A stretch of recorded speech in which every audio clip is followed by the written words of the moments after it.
Hello বন্ধুরা, কেমন আছো সবাই? আজকে একটা বাচ্চাদের রান্না দেখাবো, সঙ্গে থেকো।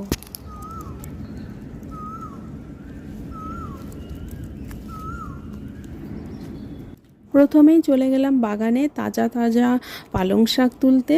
এরপর পালং শাকগুলো বেছে বেছে তুলে নিয়ে আসলাম। আর তুলতে গিয়ে দেখলাম যে গাছের আমগুলো বেশ পাকা ধরেছে। তো তুলে নিয়ে আসার পর পালং শাকের সাথে পেঁপে, লাল আলু, কুমড়ো আর একটু গাজর কেটে নিলাম।